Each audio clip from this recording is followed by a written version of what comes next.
My name is Ann Weaver. My topic of passion is closing the achievement gap. The achievement gap refers to the disparity in academic achievement between minority students and others. It has been well documented since its discovery in 1966. Sociologist James Coleman found that schools brought little influence to bear on a child's achievement that was irrespective to his background and social context. The gap is most apparent in the academic performance of the black male student.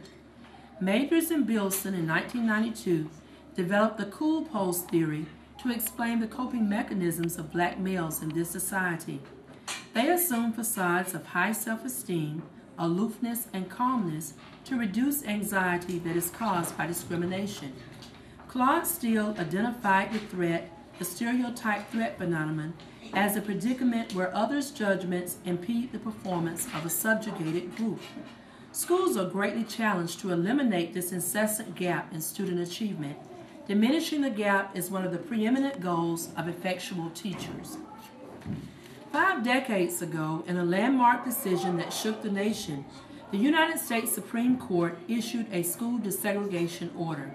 The court declared in Brown v. the Board of Education 347, United States 483, 1954, that segregation of children in public schools solely on the basis of race deprives children of the minority groups of equal educational opportunities, even though the physical facilities and other tangible factors may be equal.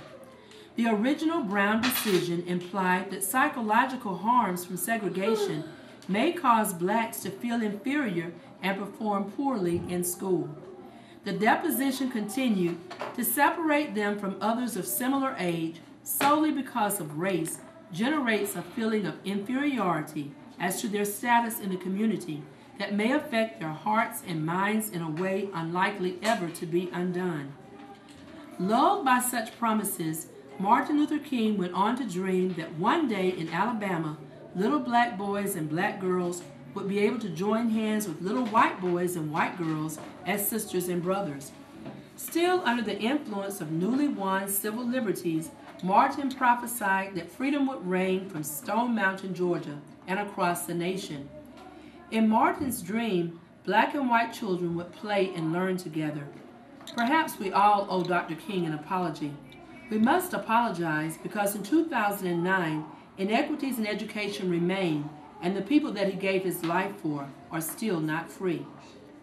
The achievement gap refers to the prevailing disparity in academic performance between minority students and others. The gap is confirmed in all measures of assessments, from standardized test scores to graduation rates to rates of college attendance and attrition.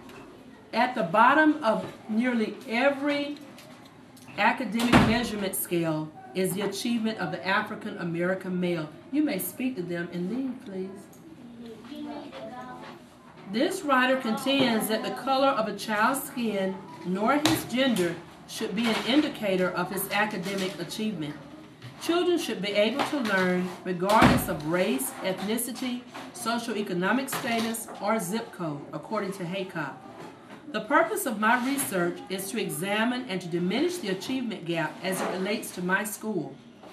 The weighty discrepancy in academic performance between black students and their white counterparts has been well documented. The author seeks to answer the questions, why do blacks continue to perform poorly in academics relative to their white peers? What aspects of school do black students find marginalizing or alienating, causing them to become disidentified with academics? Why does the black male subgroup continue to underperform scholastically despite all applications?